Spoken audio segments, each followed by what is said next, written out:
Things are a little bit wonky, a little bit unpredictable, maybe even a little bit time warpy out there. It's 11/22/22, and this is your weekly transformational forecast, a day late. And I'm Veronica Lee. I wanted to share with you a picture of how it was for me yesterday as to why I didn't come up with a video. Basically, this whole time thing sort of affected me in a way that surprised me. Generally speaking, I'm very good about time, very good about appointments, very good about knowing where my day lands, how long it's going to last for this activity or the next. And I had several things that were trying to happen at the same time. So I had 2 double bookings, which never happens. It was absolutely a glitch in technology. It was me forgetting that I even had an appointment with somebody that I didn't remember at all. And it was, I don't know, maybe 1 or 2 other things, miscommunication. What was really interesting is I attended an evening Zoom that, the person sent me a text saying, hey, are you going to join tonight? And I'm thinking, yeah, is that tonight? Well, she too was mixing up her days, and her gathering was supposed to happen next Monday. So overall, there's been this, what I was noticing, this sense of almost like confused time and 2, I would say, patterns or intentions kind of intersecting and having that, kind of one going one direction, the other going the other direction and missing, right? And if we're lucky, we kind of catch it and steer it back into place. That being said, what I'm seeing energetically is we are really trying to understand several things about ourselves. One is that we are timeless and that we really do have a way to loop and play with and experiment with time, overlapping time, where 2 times can intersect. And what I mean by that is not accidentally double booking, but more recognizing that the past, the present, and the future are only separated by constructs that we bring our attention to. And what we're trying to recognize is how to sort of loop that a bit. So that's just a fun little thing. Now, in terms of it wreaking havoc in this world, not so fun. What I'm also seeing is that we're doing a lot of, and I've been talking about this for a while, clearing of old patterns.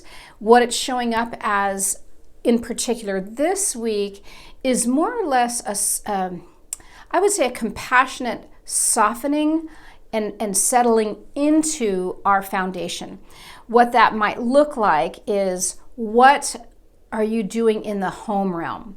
What are you doing in the body realm? What are you doing in the realm that has to do with, I will say security, but it's not really security. I'm talking, let's say root chakra, but in the sense of what makes you truly feel secure and landed, not what do you think is going to make you secure and then go off and chase it the way that you've been doing, right? So we're really kind of coming in to this landing place of our being more solidly, but it's not necessarily going to look so comfortable or feel so comfortable or look so great. It's going to probably be very uncomfortable for the most part. It'll probably have aspects of comfort and nostalgia and safety, but our tendency is going to want to flee away from that comforting place, from that home base, from that foundation, because there's something in us that is still, healing trauma, that is still trying to run away from that sense of unity and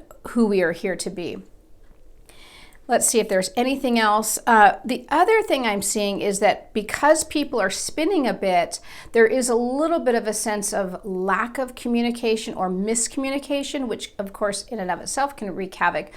But the key to meeting that is to really come into the present, come into that place where the intention was that wanted to meet someone, where there may have been tension and miscommunication, and to really just be with that, be really present with that, the energy of where there was the miscommunication, the intention, the misunderstanding, and say yes to that moment.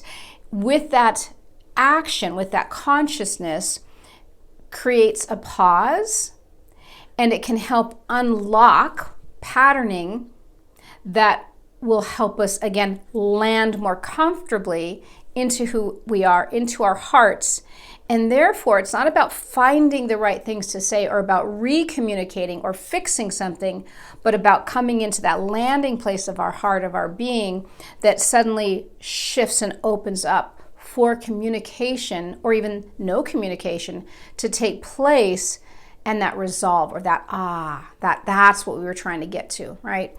So with that, have a great Thanksgiving if you're in the US. Enjoy that time with family or with not family or whatever it is you do. It's going to be very quiet at my end. I have 3 of my 4 children who are off doing their things in the world.